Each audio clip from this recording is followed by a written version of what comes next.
Un échiquier, des gants de boxe et un ring pour décor, le chessboxing commence à se faire un nom. C'est la combinaison des échecs et de la boxe.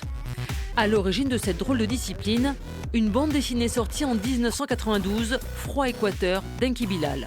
Imaginez un sport dans lequel il y aurait de l'excellence à tous les niveaux. Donc, intellectuellement, d'emblée, je pense aux échecs, puisque c'est un sport, pour moi c'est un sport.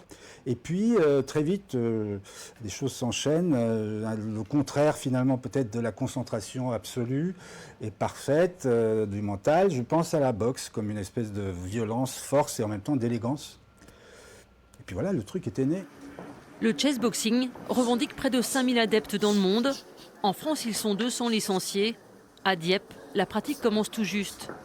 On fait du shadow que des directs. On bouge, on prend le ring. Le chessboxing, c'est la tête et les jambes.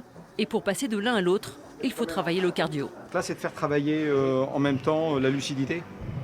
Parce que l'idée, en fin de compte, c'est un peu comme le triathlon, il faut faire travailler les transitions. Donc là, ils font travailler la transition en faisant des exercices cardio. Ils se mettent un petit peu, parce que quand ils finissent une ronde de boxe, le cardio a monté à au moins 180, 190. Donc ils arrivent sur l'échiquier, il faut qu'ils jouent, donc du coup, il faut qu'ils soient lucides. Donc en faisant des exercices comme ça, c'est un exercice qui est vraiment spécifique au chessboxing. Est-ce que vous êtes déjà en train de penser au coup suivant, là, pendant les pompes? Vous allez jouer quoi? Je pense que je vais pousser mon pion H. Ça dépend de son jeu, je pense qu'il a joué pour pousser madame.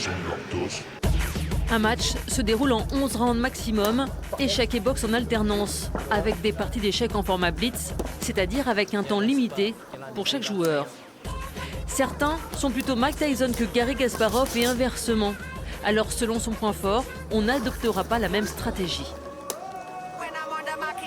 La stratégie pour un bon joueur d'échecs, ça va être dès le début, étant donné qu'on commence par les échecs, c'est d'aller très vite dans la position, pas avoir une position tranquille et tout de suite attaquer pour mettre en difficulté le boxeur qui lui est pas trop au fait des ouvertures.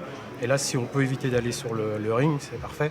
Pour le boxeur, il va essayer de jouer un jeu tranquille, pas trop se mettre en avant sur l'échiquier, tenir bon en espérant venir sur le ring et mettre KO son adversaire.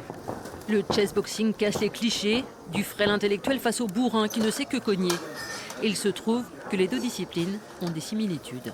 Les deux disciplines se ressemblent, elles ont vraiment tous les deux les mêmes idées, les mêmes attaques, contre-attaques, défense. Il y a vraiment ce côté un peu gladiateur. C'est toujours des sacrifices.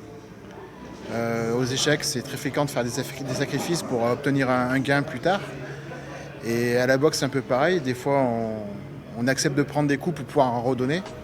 Le chessboxing rêve d'un avenir olympique en 2028. En attendant, un championnat du monde pourrait se tenir au Grand Palais à Paris dans 2 ans.